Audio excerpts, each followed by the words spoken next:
una pregunta. Bien, estamos en el Palacio de Gobierno, donde en unos minutos más estamos escuchando al presidente de la República, Francisco Sagasti, con nuevas medidas que está anunciando. Bien, muy buenas tardes.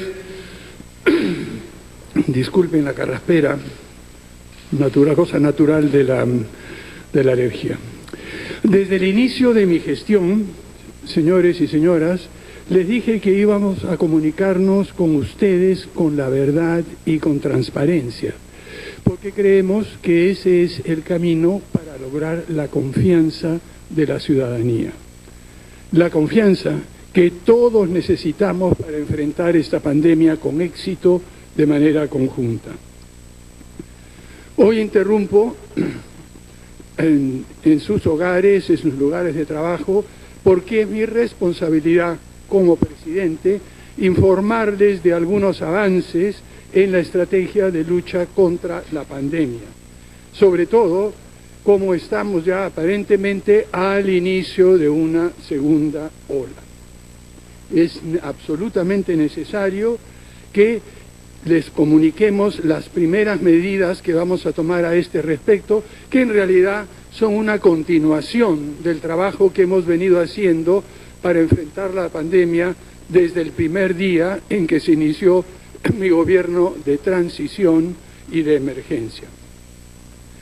Estos avances son resultado de un trabajo conjunto del gabinete y trataré de presentar la información de manera muy breve y muy puntual con unas pocas láminas que creo ilustran lo que queremos decir de una manera bastante clara. Por favor, quisiera empezar diciendo que hace 2 consejos de ministros constituimos un grupo interministerial de trabajo. Este grupo ha venido colaborando de manera continua, no solo entre ellos, sino dialogando también con otros ministros y presentando los resultados de su trabajo en nuestras reuniones. De esta manera hemos evitado que cada ministerio trabaje por separado y lograr tener una posición conjunta de todo el gabinete, que, como sucede en todo cuerpo colectivo, requiere de un diálogo, de debates, de puntos de vista distintos para encontrar el camino correcto que debe seguir nuestro país para enfrentar la lucha contra la pandemia. Quisiera empezar con unos datos muy breves, que estoy seguro ustedes han visto ya anteriormente en las presentaciones de la señora ministra de Salud, pero que creo que dan el contexto a las medidas que vamos a anunciar. Este es el ritmo de reproducción a nivel nacional de la pandemia. Recuerden, la R indica el número de personas que una persona que ya está contagiada con el COVID contagia a su vez a otras personas. Si el número es mayor a 1, lo que vamos a ver es que el contagio irá creciendo. Si es mucho mayor a 1, crecerá muy rápido, y si es menor a 1, simplemente significa que la pandemia irá poco a poco desapareciendo.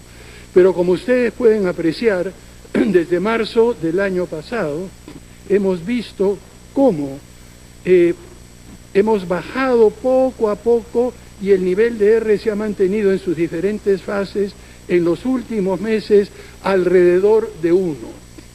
Sin embargo, en los primeros días de este mes hemos visto ese ligero repunte que muchos de ustedes pueden apreciar, que lo lleva a 1.13.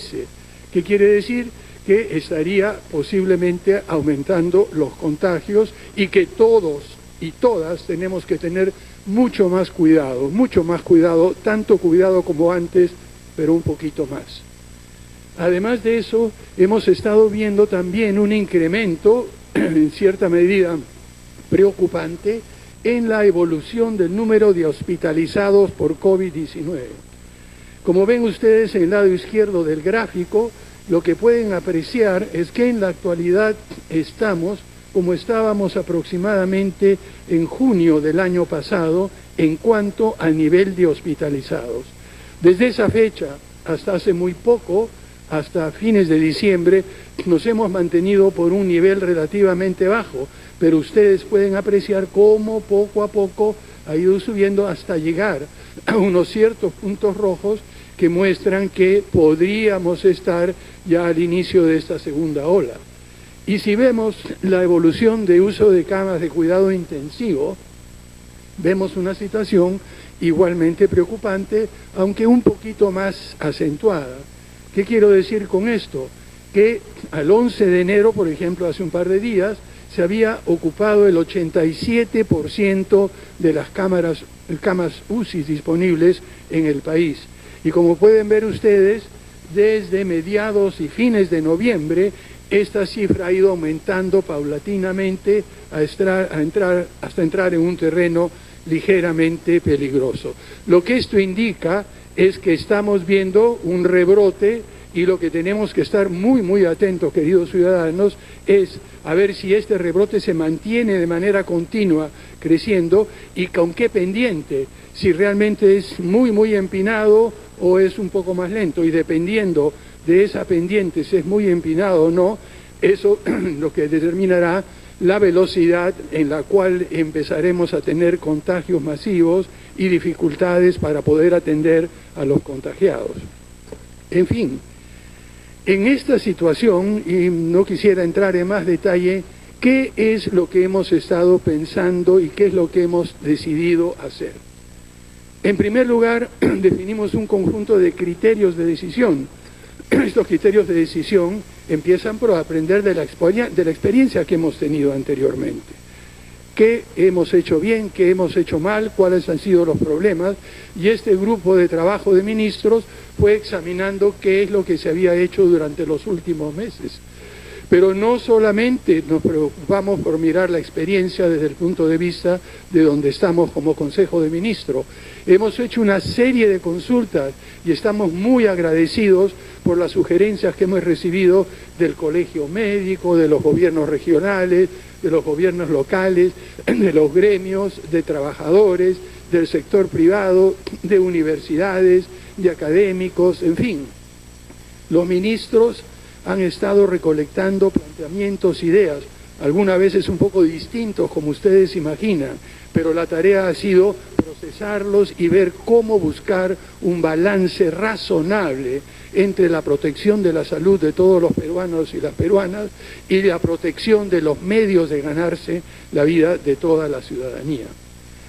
Además, seguimos con mucho detalle lo que sucede en otros países.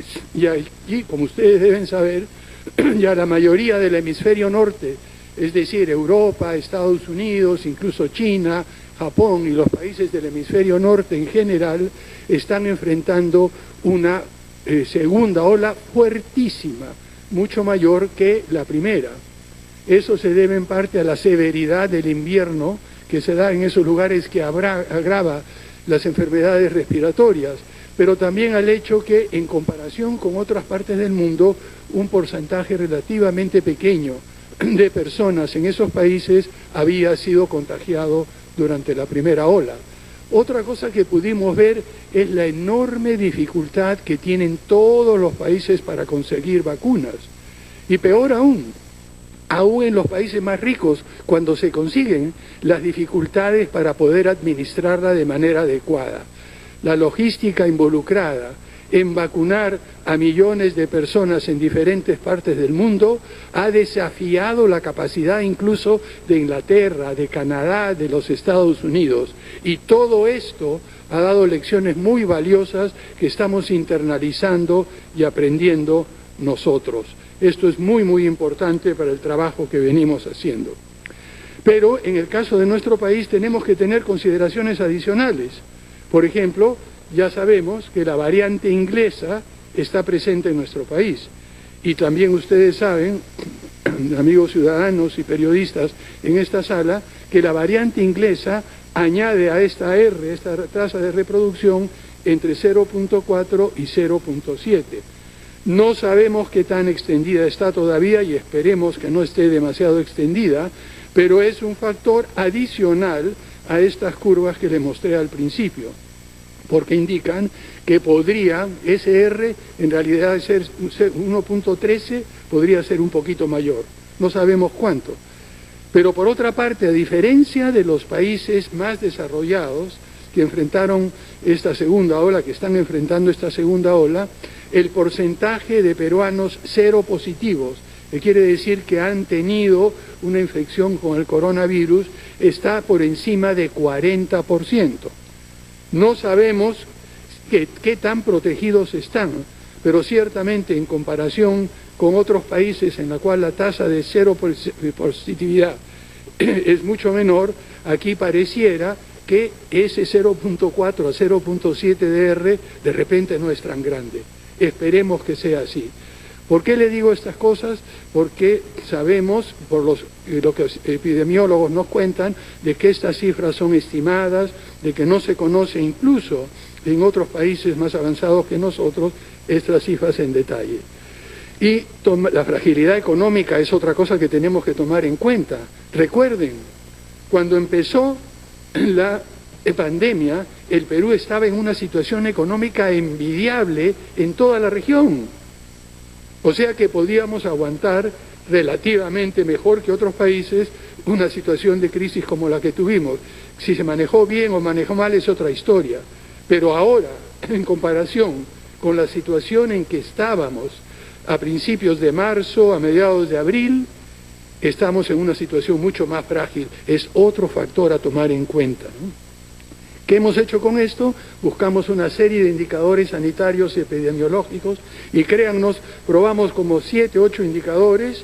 Al final vimos que lo que explicaban mejor la tasa de contagios y la tasa de hospitalizaciones eran en la tasa de R efectivo, la positividad a las pruebas moleculares y la tasa de mortalidad por 100.000 habitantes. Usamos, como le digo, otros 4 o 5 indicadores, pero nos vimos que lo único que hacían era añadir un poquito de información a estos 3. Y en el caso económico utilizamos el PBI, por supuesto distribuido de manera regional, y el empleo que se generaba para tener una idea de la actividad económica y cómo balancear lo que es la consideración epidemiológica con la condición económica. En fin, no los voy a aburrir en detalle, la metodología nos tomó un poco de tiempo y los colegas que están aquí del gabinete han trabajado intensamente en esto, así que paso directamente a algunos de los resultados que tuvimos. Quizás la siguiente, Sara, por favor. Bien.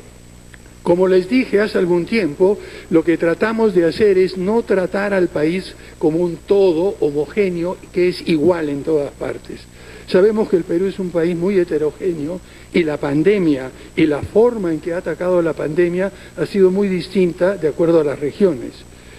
La foto que tomamos más reciente que ven ustedes allí, hemos puesto 3 niveles de alerta. Una alerta moderada, que quiere decir tenemos que ver qué medidas tomar de una manera más o menos moderada y balanceada, una alerta alta que ya plantea medidas un poco más fuertes, más agudas, y por último una alerta muy alta. Y lo que hemos visto, de acuerdo a esos indicadores que les he mencionado, que el mapa del Perú se divide de esta manera. Como ustedes ven, hay unas regiones con alerta moderada, otras en el norte y en el centro, en la costa, con una alerta muy alta, y vemos en el resto del país una alerta alta. Con estas alertas de niveles por región, lo que tratamos de ver es qué tipos de medida podríamos tomar en cada caso. Entonces, no voy a entrar en detalle porque son varios indicadores, pero por ejemplo, lo primero que hicimos es ver qué tipos de medidas tienen que ser permanentes, qué tipos de medidas tienen que ver con la restricción vehicular y la movilidad personal, qué tipos de medidas podemos poner con respecto al uso de espacios públicos, espacios donde se congrega la gente, qué medidas podemos tener también con respecto al aislamiento físico y en segunda instancia social. Y lo que hicimos fue ir clasificando las medidas, por ejemplo, en qué medida de restricción y movilidad vehicular para el nivel de alerta moderado, algunas un poquito más restrictivas para el nivel de alerta alto y uno mucho más fuertes para el nivel de alerta muy alto. ¿Por qué? Porque tenemos que estar preparados, primero para responder a la situación real en cada región y dependiendo de qué suceda en esa región, a lo largo del tiempo, pasar o del nivel moderado al alto, o del alto al muy alto, o viceversa, porque puede ser que alguna región de estar en un nivel de alerta alto, mejore la situación y se reduzca. Eso es lo que hemos tratado de hacer y todas las medidas que ustedes ya conocen se han ido planteando de acuerdo a estos criterios y a los indicadores que les mencioné anteriormente. Pero hay un conjunto de medidas que es permanente para todo el tiempo y en todo lugar, cualquiera que sea el nivel de alerta. Y estas son las medidas permanentes de cuidado personal. El uso de mascarillas, que solo me la quito cuando estoy hablando micrófono y tengo suficiente distancia con las otras personas, el lavado de manos continuos, y la doctora Pilar Macetti nos ha repartido a los miembros del gabinete estos pequeños dispensadores de alcohol, o sea que me van a ver ustedes probablemente durante el tiempo haciendo esto de manera continua, de tal manera de evitar cualquier posibilidad de contagio vía las manos. El distanciamiento físico que están observando ustedes, señores periodistas, y nosotros, el tener espacios abiertos, todas las ventanas están abiertas y el aire está circulando, y evitar espacios cerrados. Y por supuesto, evitar aglomeraciones. Esto tenemos que hacerlo cualquiera que sea el nivel de alerta en que se encuentre cualquier región, y es una responsabilidad que tenemos que tener nosotros mismos. Pero miren, ustedes se preguntan por qué hay solo 3 allí. Y quisiera pasar a la siguiente lámina. Tenemos un nivel de alerta extremo. Este nivel de alerta extremo es precisamente aquel al cual llegamos cuando no hemos observado las medidas a lo largo de todo este círculo y pasamos del nivel de alerta muy alto a nivel de alerta extremo. ¿Qué significa eso? Pues miren, una experiencia similar a la que tuvimos durante mayo y junio del año pasado. ¿Recuerdan ustedes cómo iban subiendo? Iban subiendo los contagiados, cómo iban subiendo los hospitalizados, el uso de camas intensivas en la UCI. Bueno, no queremos llegar a eso. Queremos evitar una confinación extrema, queremos evitar una cuarentena estricta para todos. A eso no queremos llegar. Por eso es que estamos viendo gradualmente cuáles son las medidas que tenemos que tomar en estos 3 niveles de alerta. Pero si llega en alguna región o en alguna parte del país a levantarse la pendiente de contagio, la pendiente de hospitalizaciones, la pendiente de camas UCI, la pendiente de muertes, tendremos que aplicar eso. Es una medida extrema, pero hay que salvar vidas. La guardamos para el final. ¿Por qué? Porque sabemos que muchos peruanos y peruanas tienen que ganarse la vida todos los días. Por eso el conjunto de medidas que estamos planteando está medido, está ajustado a las condiciones que prevalece en cada uno de los países. Además, por supuesto, estamos tomando medidas también para los viajes internacionales, ya los anunciarán en mayor detalle. Y lo más importante de todo, quizá decirles, esta es la foto de hoy. Y una cosa curiosa, yo recibo y todos los ministros recibimos de nuestra ministra Pilar Macetti todos los días a las 5 de la mañana una situación del país a esa hora. Y ustedes creo que también la reciben. Entonces, los indicadores de salud los estamos siguiendo continuamente. Los indicadores económicos son un poquito más difíciles de ubicar día o hora a hora y los revisamos semanalmente o cuando hay algún evento que nos alerta el ministro de Economía y Finanzas, lo tomamos en cuenta, sea ya en la presidencia del Consejo de Ministros o en la presidencia de la República, en diálogo con el ministro de Economía y Finanzas y el sector correspondiente.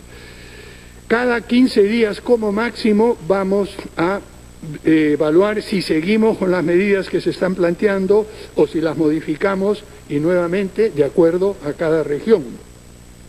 Y lo que quisiera es invocar a toda la ciudadanía, a usted señora, a sus hijos, a su esposo, a su pareja, a los trabajadores, en fin, a todos los peruanos, que por favor hagan de su parte. En el gobierno estamos haciendo lo mejor que podemos en circunstancias muy difíciles, pero no vamos a tener éxito sin la participación y sin la colaboración de toda la ciudadanía. Lo que hagamos en el futuro inmediato va a depender de todos nosotros. Y estamos avanzando también, como ya lo saben, para vacunar a todos los peruanos y peruanas lo más pronto posible, y ojalá logremos el objetivo de que antes de que venga el invierno crudo haber vacunado a la gran mayoría de personas que están necesitando de esta vacuna. Miren, una de las cosas que vamos a hacer es no bajar la guardia, y pronto empezaremos con una campaña que me parece muy importante, y por favor ayúdenos a difundirla. Señores y señoras, pongamos el hombro por el Perú y vacunémonos todos y todos cuando llegue el momento. Muchas gracias.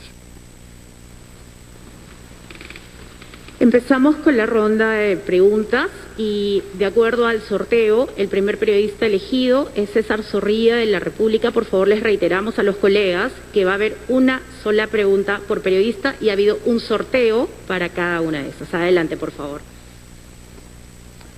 ¿Qué tal? Muy buenas tardes con todos los presentes. La primera consulta que le quería hacer es: ¿cuál es el plan de contingencia de salud para este rebrote? Llamado por usted hoy día rebrote, pese a que el día de ayer la ministra de Salud dijo que ya estábamos en una segunda ola que se va a aplicar en hospitales como en postas. Asimismo, le quiero consultar, su gobierno está en falta por no ejecutar la ley que permite el retiro de los fondos de la ONP. Le quiero preguntar, ¿le dará viabilidad al retiro de 4.400 soles para los afiliados al Sistema Nacional de Pensiones? Finalmente, Perdón, señor, disculpe, dijimos una pregunta, y una cosa que les digo: si un periodista hace más de una pregunta, nosotros escogemos cuál contestar. O sea que pongan ustedes cuidado en la pregunta que quieren hacer. Está bien. Bien, yo me imagino que la que le preocupa a usted ahora es la primera pregunta sobre el plan de salud. Sí, básicamente eso, y usted ya dijo un rebrote, ¿no? El día de ayer la ministra había dicho una segunda ola. Lo que quisiera indicar, antes de pasarle la palabra a la señora ministra de Salud, es que lo que hemos dicho es que estamos de un rebrote estamos pasando al inicio de una segunda ola. En eso estamos en este momento. Yo creo que sería importante que ella repita una vez más, si fuera tan amable, cuáles son las medidas que está tomando su portafolio para enfrentar esta situación. Muchas gracias. Gracias, señor presidente. La respuesta que se ha estructurado viene desde el mes anterior, donde cada una de las regiones ha armado su plan de segunda ola en conjunto con el Ministerio de Salud, de tal manera que cada uno de ellos ya está trabajando en esto. Dos aspectos que son extremos. Por un lado la hospitalización y por otro lado el primer nivel. Para la hospitalización viene el refuerzo de las camas UCI que se han visto durante los últimos meses utilizadas para otras funciones. Algunas están regresando, como habrán visto ustedes, algunas regiones están aumentando su cantidad de camas, pero igualmente hoy día estamos desplazando con apoyo de un avión de las Fuerzas Armadas que va a ir recorriendo regiones, estamos desplazando equipos de ventilación asistida. El Ministerio dispone de 160 equipos de ventilación asistida que está repartiendo, y hoy día mismo se está también haciendo la adquisición de otros equipos más que se encuentren ya disponibles en el país. Estos equipos se van a repartir en cada una de las regiones según la necesidad y la capacidad de la región de manejarlos. Igualmente se está llevando un número adicional de equipos de protección personal y de medicamentos. En los meses previos, en la baja transmisión, ya hemos repartido a las regiones equipos de protección personal y medicamentos. Igualmente, estamos llevando en estos vuelos y por tierra a otras regiones para el primer nivel de atención lo que quedaba de balones. Hemos repartido ya 5.000 balones que han ido a los establecimientos de tipo 1.3 y 1.4 del primer nivel. Hemos repartido 350.000 oxímetros para los 1.3 y 1.4 y estamos llevando 2.000 balones adicionales que se van a repartir entre los 1.3 y 1.4, que son los establecimientos de primer nivel. Y un pedido especial a los gobernadores regionales, con los cuales ya hemos conversado, para que cautelen que esos insumos realmente lleguen al primer nivel, y allí también el apoyo de la ciudadanía ciudadanía y de los periodistas para que avisen a los gobiernos regionales cuando algún establecimiento 1.3 o 1.4 no tenga los insumos, el balón y los oxímetros que va a necesitar. Son los dos extremos que estamos cubriendo en este momento. Iván Escudero, de Exitosa. Presidente, muy buenas tardes. Iván Escudero, de Exitosa. Presidente, ¿cuáles son las medidas, en todo caso, de restricción, si nos la puede dar claras, por favor? Y si hay o no segunda ola, presidente, y si van a haber esas medidas estrictas como toque de queda, ampliarlo para que quede clara la población. Muchas gracias. Bien, muchas gracias. Como le digo, estamos al inicio de esta segunda ola y depende de nosotros y del cumplimiento de las medidas que vamos a proponer y que van a explicar los miembros del gabinete, el que se reduzca la pendiente de contagios, de hospitalización y de camas UCI a un nivel como el que teníamos hace unas pocas semanas. Recordemos también que esto es en parte el efecto de las fiestas de Navidad y de fin de año, y que vamos a ver todo el impacto recién en una semana o dos. Por eso es que estamos poniendo tanta atención y por eso es que hablamos del inicio de una segunda ola. No sabemos, si logramos bajar la pendiente, entonces seguiremos con un rebrote. Si no lo hacemos, tenemos la segunda ola y eso es un poco lo que es claro. Sobre las medidas, no sé si sería interesante que la presidenta del Consejo de Ministros y luego quizá algún otro ministro más explique en detalle las medidas de confinamiento, etcétera. Adelante, por favor, señora. Muchas gracias, presidente. Efectivamente, las medidas las hemos caracterizado en el grupo de trabajo interministerial en varios grupos. En primer lugar, medidas de naturaleza permanente, que eso la debemos adoptar todas las personas, es decir, uso de mascarilla, lavado de manos, distanciamiento físico, uso de espacios abiertos y ventilados y sobre todo evitar aglomeraciones. Si no es imprescindible salir de casa, no lo hagamos, ¿no? Igualmente, otra medida de carácter permanente vinculada a la restricción de la movilidad vehicular y personal. En primer lugar, estamos planteando que hay que continuar con la restricción y la fiscalización de los aforos en los espacios de transporte público y, por supuesto, guardar el cuidado con las medidas de bioseguridad. Otra medida de carácter permanente, que son medidas de restricción de uso de espacios hasta el 31 de enero, porque como bien ha señalado el presidente, estas medidas las vamos a ir tomando cada 15 días, que es un periodo que nos permite evaluar el impacto de las mismas, es que se va a sancionar todo tipo de actividad que involucre aglomeración o concentración de personas en espacios cerrados, porque recordemos que estamos en estado de emergencia y en consecuencia están prohibidas las reuniones. Y esto es muy importante, aquí el rol de las municipalidades para la fiscalización de estas reuniones, de estas fiestas que hemos visto que se producen y que se han convertido en espacios de contagio. Igualmente, respecto del uso de playas, hemos acordado que el uso de playas todavía va a continuar hasta el 31 de enero de manera restringida. Sin embargo, en este periodo vamos a trabajar con las municipalidades precisamente para hacer protocolos que permitan tener aforos controlados para salvaguardar la salud de todas las personas. Finalmente, dentro de las medidas vinculadas al aislamiento físico y social, una medida de carácter permanente que debemos adoptar mientras continúe la pandemia es promover el trabajo remoto tanto en el sector público como en el sector privado. Sabemos que hay un sector importante de trabajadores independientes que no les queda otra que salir a trabajar fuera de sus hogares. Pero todos aquellos trabajadores y trabajadoras que estamos en el sector público y privado, invocamos a continuar en la medida de lo posible con el trabajo remoto, porque todo ello evita la aproximación física y las aglomeraciones. Le pido al ministro de Interior le pido al ministro de Educación que nos ayude a precisar las medidas específicas según los territorios ubicados en lo que hemos denominado el nivel de alerta moderado, el nivel de alerta alta y el nivel de alerta muy alta. Ministro, gracias. Muchas gracias, muy buenas tardes. Efectivamente, en el grupo de trabajo interministerial e interdisciplinario que hemos desarrollado un conjunto de medidas para las medidas de restricción y movilidad vehicular y personal que estarán vigentes hasta el 31 de enero de este año, aquellos territorios que están con nivel alto de alerta van a tener restricción en el tránsito vehicular los días domingos. Para los territorios que están en nivel de alerta muy alto, vamos a tener restricción en el tránsito vehicular los domingos, pero también restricción en el tránsito peatonal.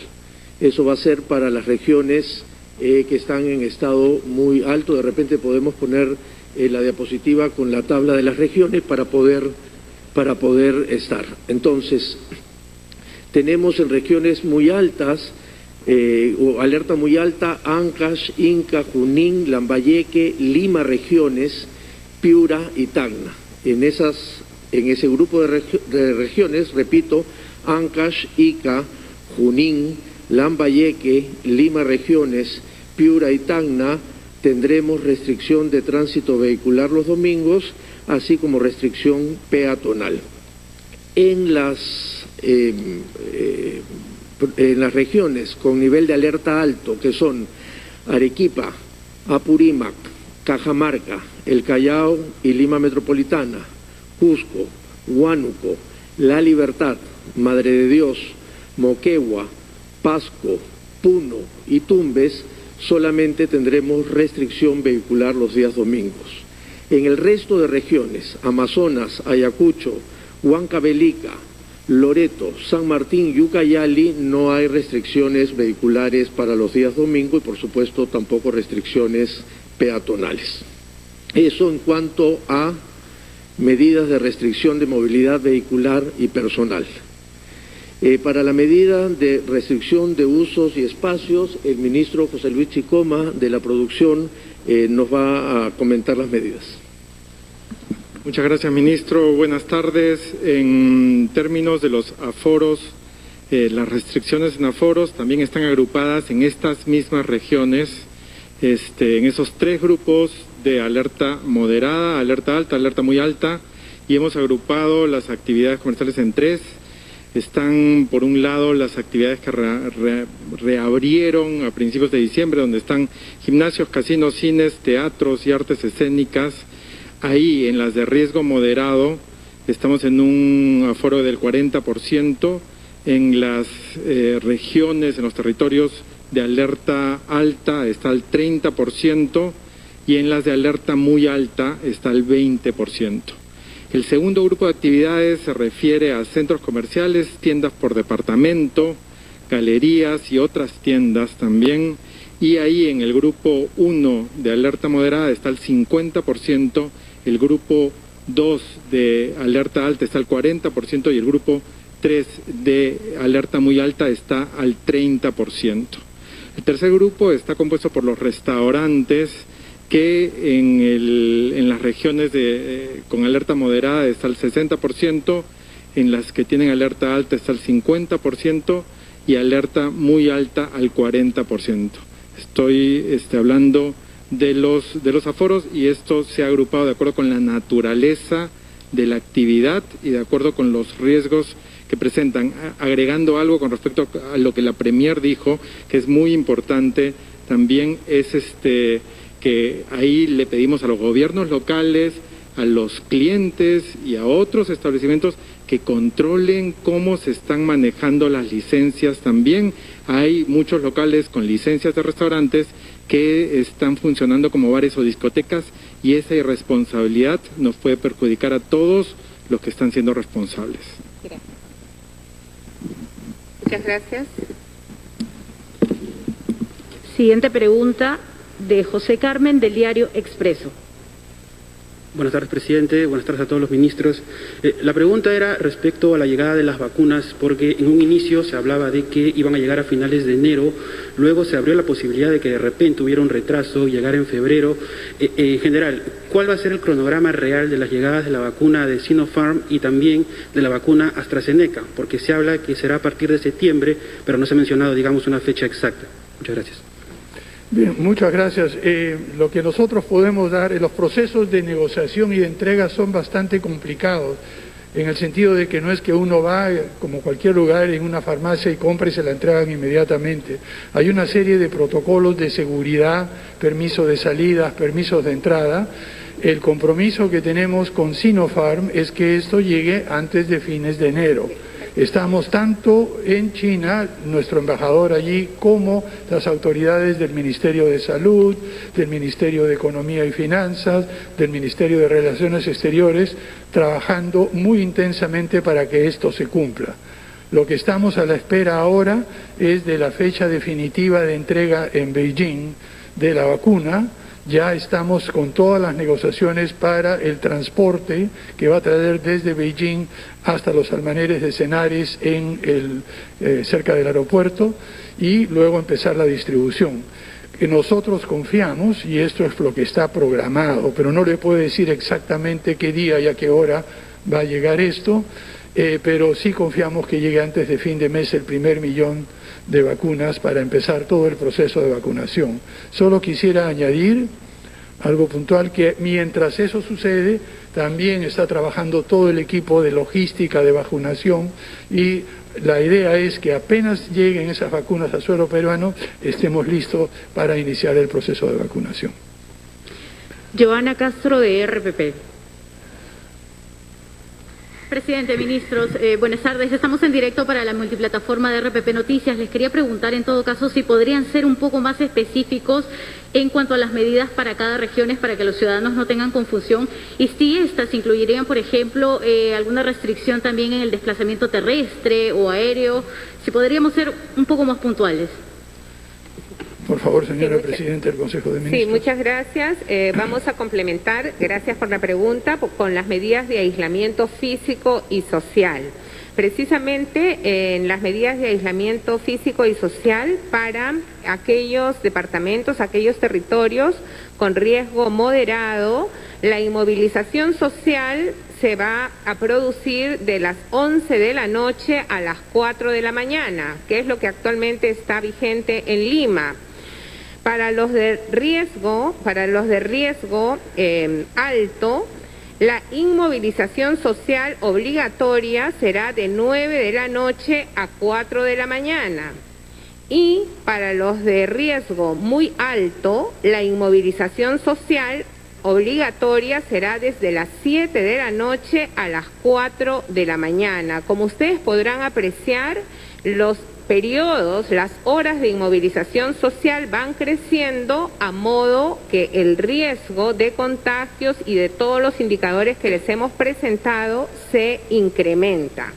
La situación límite a la que no queremos llegar, conforme ha señalado el presidente de la República, que sería la situación extrema, ¿no?, que no es el momento en el que se encuentra ninguno de los departamentos, sería disponer el confinamiento total focalizado. Este es otro de los aspectos que queremos reforzar, y es que no se están tomando medidas de carácter universal, excepto aquellas que son de cuidado y las que he mencionado al inicio. Todas estas medidas que tienen restricciones al desplazamiento de las personas o de inmovilización social son medidas focalizadas de acuerdo a la evaluación de los niveles de alerta, nivel moderado, nivel alto, nivel de alerta muy alto o nivel de alerta extrema, ¿no? No sé si alguno de los ministros quiere complementar. Repasamos solamente para reforzar son los departamentos en que de los cuales estamos comentando. Entonces, repetimos, alerta moderada, inmovilización social de 11 de la noche a 4 de la mañana. Amazonas, Ayacucho, Huancavelica, Loreto, San Martín y Ucayali. Nivel de alerta alto: Arequipa, Apurímac, Cajamarca, Callao, Cusco, Huánuco, La Libertad, Lima Metropolitana, Madre de Dios, Moquegua, Pasco, Puno y Tumbes. Nivel de alerta muy alto: Ancash, Ica, Junín, Lambayeque, Lima Regiones, Piura y Tacna. En este último caso, el horario de inmovilización social, ahí lo pueden ver, conforme lo hemos señalado, es de 7 de la noche a 4 de la mañana.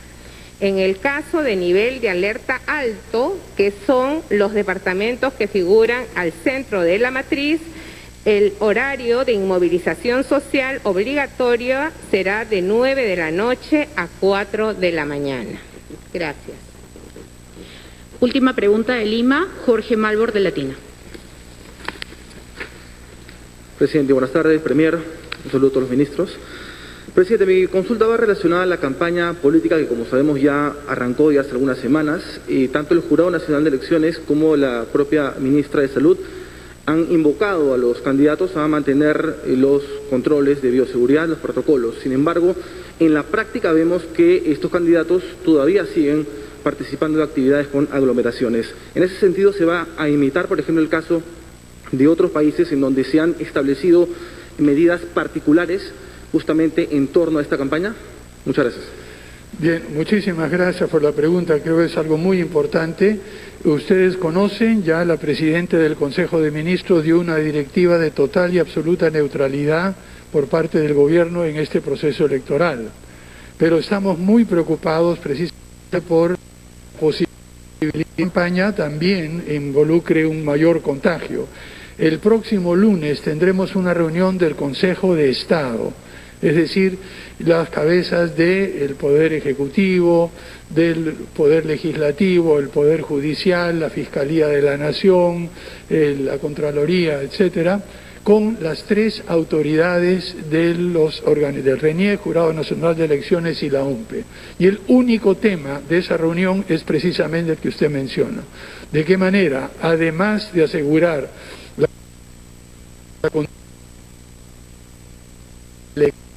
la posible, vamos a conversar con ellos para ver de qué manera podríamos asegurar que la campaña electoral, y ya no solamente el proceso de votación, sino la campaña electoral pueda realizarse de manera segura. Yo lo que quisiera escuchar, y es una de las preguntas que ya le vamos a adelantar a los miembros, es qué medidas, qué sanciones, qué planteamientos consideran las autoridades electorales, porque no es una cosa que el Ejecutivo pueda imponer ni decidir por su cuenta. Las autoridades electorales son independientes y respetamos su autonomía y nos comportaremos de una manera estrictamente neutral en este proceso. Muchas gracias por la pregunta. Vamos con las preguntas de regiones. La región Loreto, del diario digital Pro y Contra. Si a Lima no se sabe con certeza cuándo llegarán las vacunas, ¿se puede saber cuándo llegarán a lugares alejados del país como Iquitos o las comunidades nativas? Las autoridades de Loreto se quejan porque el MINSA no hace las transferencias a tiempo para combatir las enfermedades. ¿Qué se debe hacer para evitar esta demora? ¿Visitará Iquitos en alguna oportunidad usted, señor presidente? Esa pregunta es muy interesante, muy específica. La ministra de Salud tiene la respuesta adecuada. Por favor, adelante, doctora Massetti. Gracias. La vacuna que estamos recibiendo en este mes es una vacuna que forma parte de nuestro propio sistema de vacunación, es decir, se mantiene de 2 a 8 grados. Durante las 3 últimas jornadas de vacunación tengo que destacar en forma particular el comportamiento de la región Loreto, que ha cumplido estrictamente con la vacunación y nos ha permitido vacunar a todos los lugares que están más densamente ubicados, y además en los días subsiguientes las brigadas han ingresado a las comunidades de la Amazonía y han hecho la vacunación con una vacuna de con varias vacunas de 2 a 8 grados. Por eso es que nosotros sabemos que Loreto va a poder cumplir como ha podido cumplir con esta vacuna que tiene las mismas características de nuestro sistema habitual de vacunación. Además, para reforzar, porque en la zona de la Amazonía, no solo en Loreto, sino en las otras regiones, el problema principal es que se nos malogren las refrigeradoras solares por los sitios apartados. Por ese motivo, hemos previsto también desde hace varios meses la adquisición de refrigeradoras solares y ya llegaron la semana pasada, están en proceso de control de calidad y van a ser repartidas a cada uno de los sitios que la necesiten para reforzar el sistema en las comunidades que son más alejadas.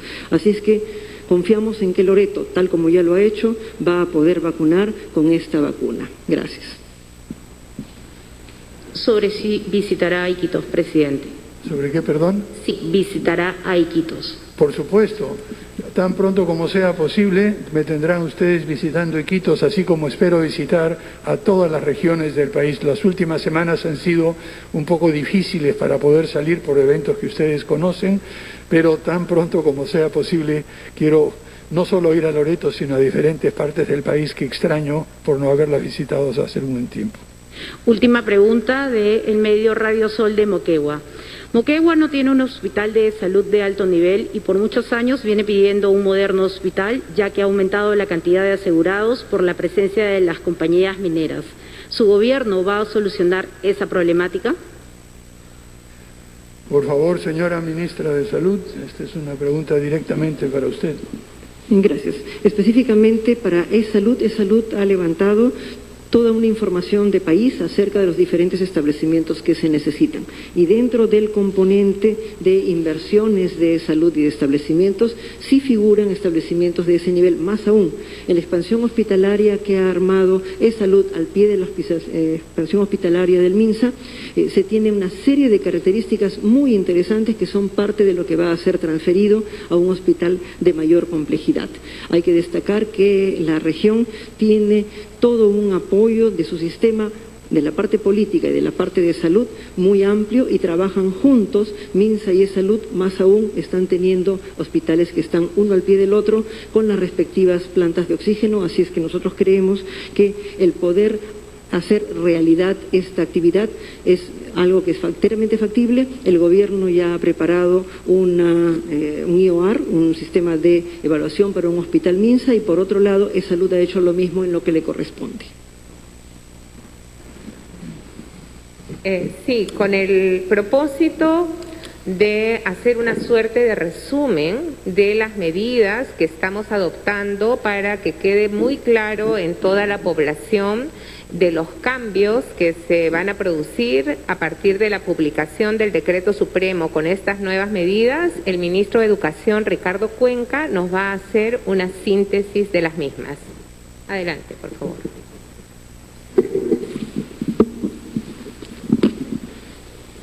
Muy bien, síntesis, resumen como en clases. Para si dejamos las regiones,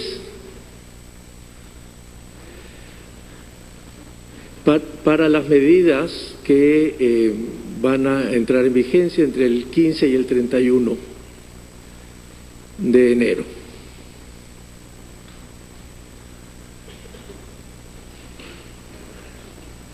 Sí, se va a demorar un poquito, se está reiniciando. Bueno, aquellas que no tienen que ver con ninguna de los grupos de regiones y que, como dijo el presidente, hay que tener presente de manera permanente.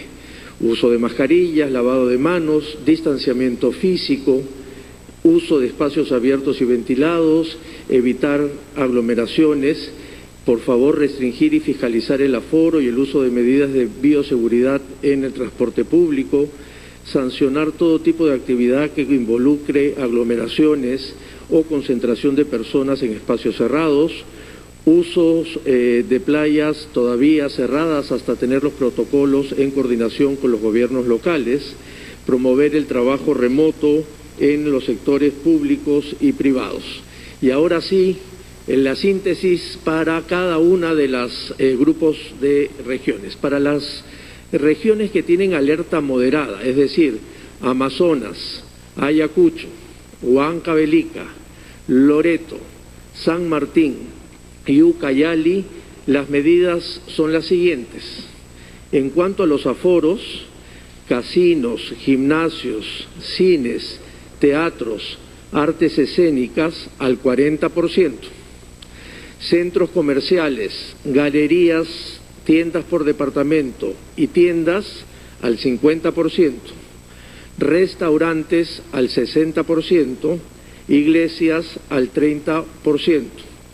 Inmovilización social obligatoria de 11 de la noche a 4 de la mañana, para las regiones que están en la columna de alerta moderada. Para las regiones que tienen nivel de alerta alto, que son Arequipa, Apurímac, Cajamarca, Callao, Cusco, Huánuco, La Libertad, Lima Metropolitana, Madre de Dios, Moquegua, Pasco, Puno y Tumbes, las medidas específicas para este grupo de regiones son la restricción del tránsito vehicular los días domingo, aforos de casinos, gimnasios, cines, teatros, artes escénicos al 30%, centros comerciales, galerías, tiendas por departamento, tiendas al 40%, restaurantes al 50%, iglesias al 20%, inmovilización social obligatoria de 9 de la noche a 4 de la mañana.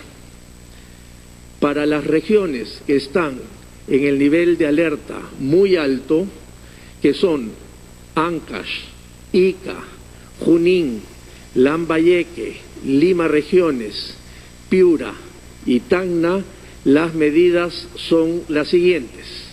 Restricciones en el tránsito vehicular los días domingo y además restricción del tránsito peatonal también los días domingo. Los aforos permitidos para casinos, gimnasios, cines, teatros y artes escénicas, el 20%. Para los centros comerciales, galerías, tiendas por departamento y tiendas, 30%. Restaurantes al 40%. Iglesias al 10% y la inmovilización social obligatoria es de 7 de la noche a 4 de la mañana. Entonces, esto igual van a tenerlo por escrito para que puedan tener claramente en la nota de prensa las disposiciones. Solo faltaría, señora Premier, el anuncio para los viajes.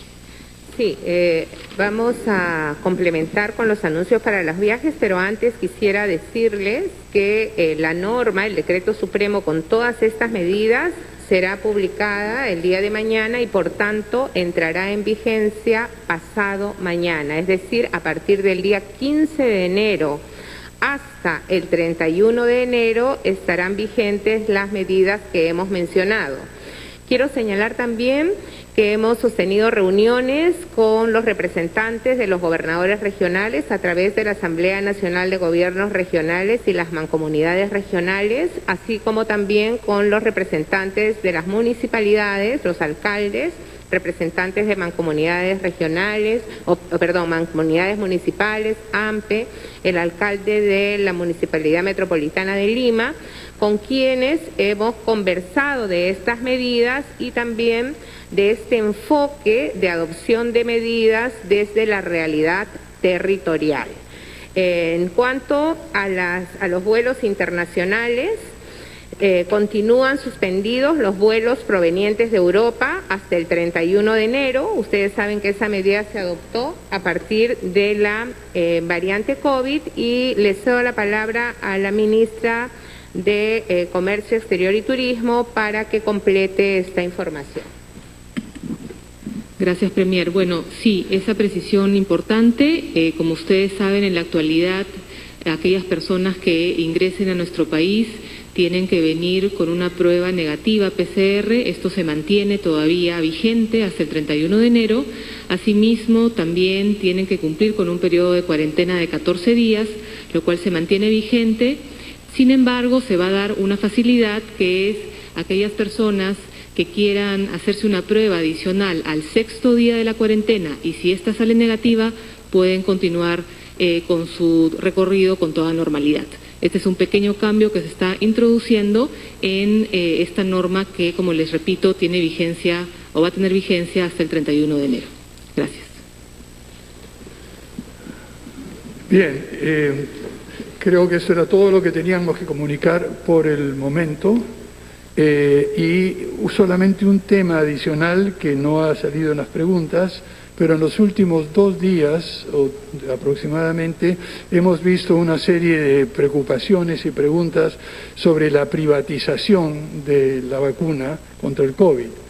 Quisiera indicar con toda claridad que el decreto que dio origen a esta mala interpretación realmente es simple y llanamente hablaba de un registro de sanitario y nada más.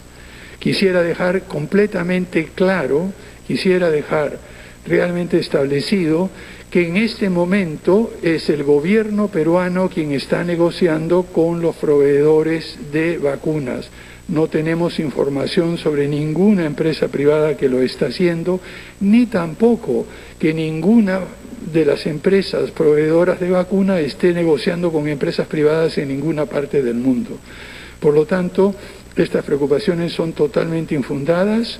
El compromiso del gobierno de transición y emergencia es asegurar la vacunación universal, sin discriminación y gratuita para todos los peruanos a través del sistema público. Eso sí, con la participación y la colaboración de organizaciones de la sociedad civil, de gremios, de colegios profesionales, del sector privado también.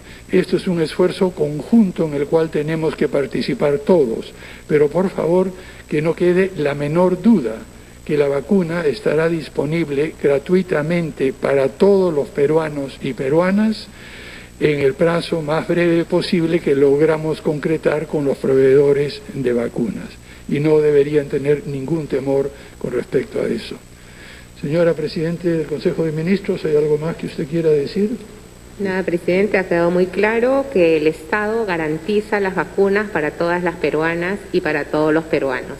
Gracias. Muy bien. Bien, muchísimas gracias a todos ustedes y hasta una próxima oportunidad. Muchas gracias.